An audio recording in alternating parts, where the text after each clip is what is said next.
Boa noite, flores da noite. Eu sou a Crica e esse é mais um Leituras com a Crica do nosso Provocações Literárias. Hoje eu leio para vocês o conto do Vendeiro ao Poeta de Aloísio Azevedo. Deliciem-se. É super atual esse conto. Depois me contem o que vocês acharam. Então vamos nós, do Vendeiro ao Poeta, de Aloísio Azevedo. Meu Deus! Como o Rio de Janeiro ainda está longe de ser uma cidade artística e principalmente um centro literário.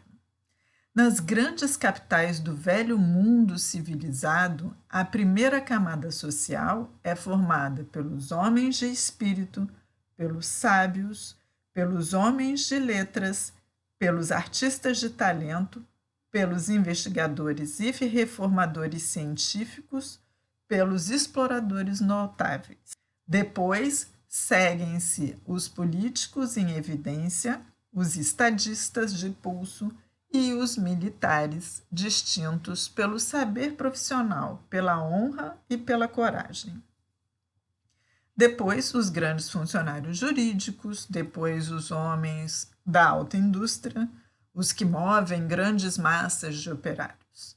Depois, os banqueiros milionários, depois, os grandes agricultores, depois, vêm os artistas auxiliares, os cortesãos de merecimento, os reprodutores dos quadros vitoriosos, os propagadores de ciência e das letras, os peritos executores da boa música, os cantores, os gravadores, os tipógrafos, os atores de gênero ligeiro, enfim, todo esse mundo de habilidosos que são incapazes de criar, mas que servem de veículo à grande obra dos artistas criadores.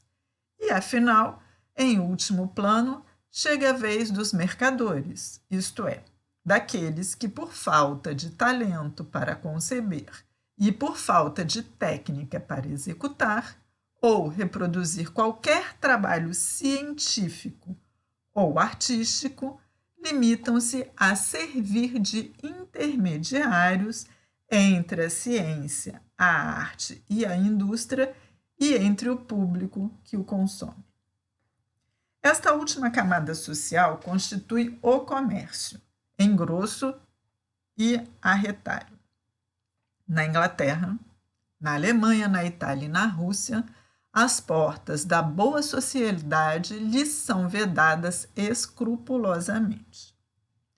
A França, depois que se democratizou, limita-se a empurrá-la para o fim da ordem social, e se lhe não fecha as portas da alta sociedade, faz pior, despreza-a, trata-a com desdém e até com repugnância. Em França, hoje essa classe só serve para fornecer sogros ricos e noivas com bom dote. É que a França vê no comerciante o homem que nada produz e mais lucra, o homem que vive exclusivamente para a ganância e para a especulação.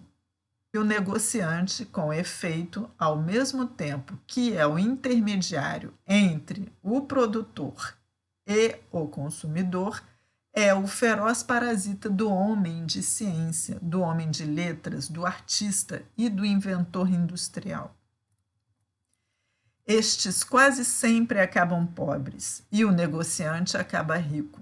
Rico e são, porque durante toda a sua vida de lucros nunca fez o menor esforço intelectual, conseguinte, nunca se gastou nervosamente.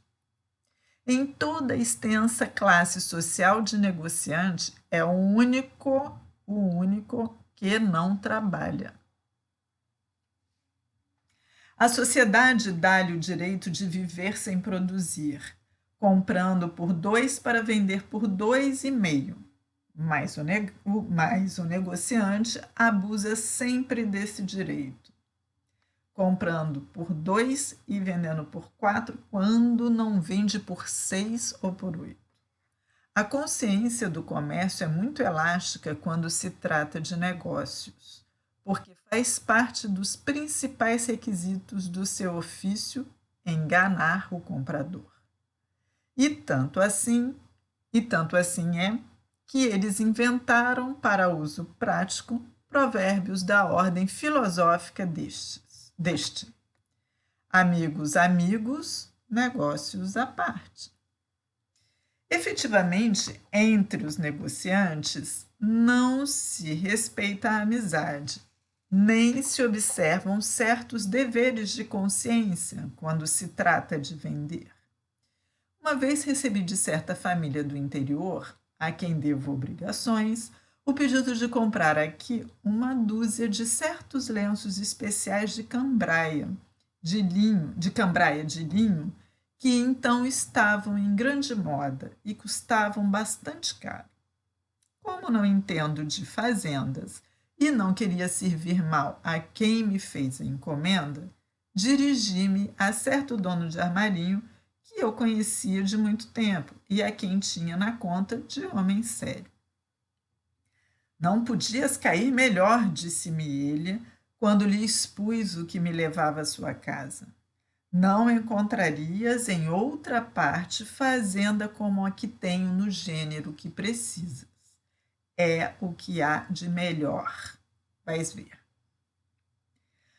Não preciso ver, porque já disse, não entendo da matéria. Uma vez me afianças que tens o que procuro, é quanto basta. Ele embrulhou os lenços, paguei e saí. Daí alguns passos encontro outro negociante, meu amigo. Paramos a conversar um instante e contei-lhe a compra que fizera, dizendo que supunha aviar bem a encomenda recebida.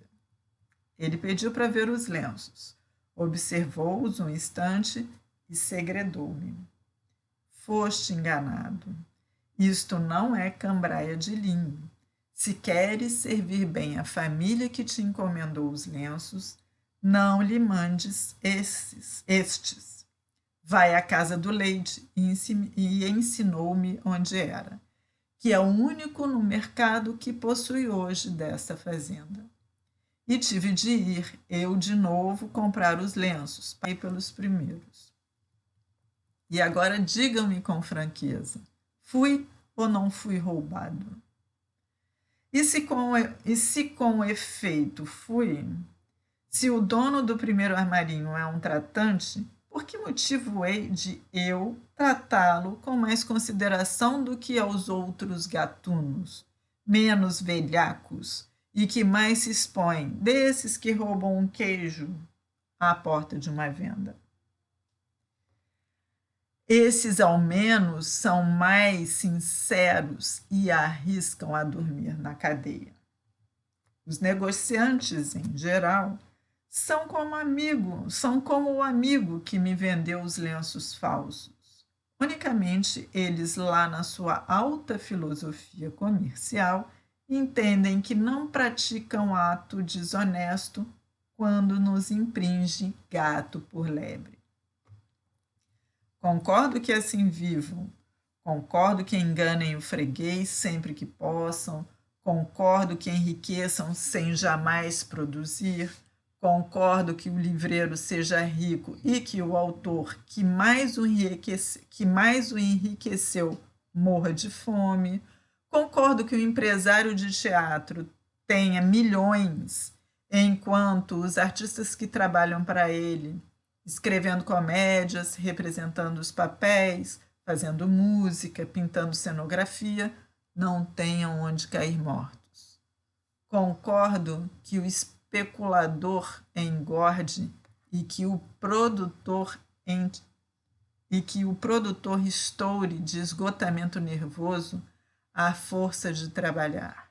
Mas, com 1 milhão de raios, não queiram que o parasita ignorante sem escrúpulo venha colocar-se ao lado do artista de talento, do escritor de espírito, do homem de ciência ou do soldado de honra. 2 proveitos não cabem no mesmo saco. As cocotes não sofrem as provocações da mulher honesta. mas também não gozam das regalias que esta goza. Pois bem, para se calcular com justiça do nosso estado de civilização e cultivo intelectual, basta lembrar-nos de que a escala social acha-se rigorosamente invertida. Aqui, a primeira camada é feita pela classe comercial e a última pelos homens de espírito. Rompe a marcha na ordem social, em primeiro plano, o glorioso e brutal comendador, o vendeiro com seu ventre de monstro, a sua indecorosa fortuna e a sua obscena estupidez. E quando precisamos alugar a casa, diz-nos o proprietário: não alugo sem carta de fiança de vendeiro ou negociante matriculado. Não. Definitivamente, o Brasil poderá ser um país civilizado, enquanto a grande revolução, a verdadeira, a única, não o tomar pelas duas extremidades e sacudi-lo violentamente, até deslocar todas as camadas sociais e obrigá-las a tomar o lugar que lhes compete. Antes disso, não passará esta terra de um grande porto comercial, onde os estrangeiros aventurosos vêm procurar fortuna rápida. Fico por aqui hoje. Amanhã tem a parte 2. Me digam, isso foi escrito lá atrás, bota século XX nessa história. Mudou alguma coisa?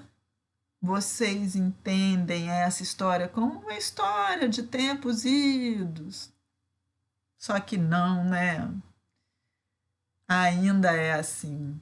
Infelizmente, a grande revolução não sacudiu o país violentamente, até deslocar todas as camadas sociais e obrigá-las a tomar o lugar que lhes compete. Amanhã tem mais. Boa noite.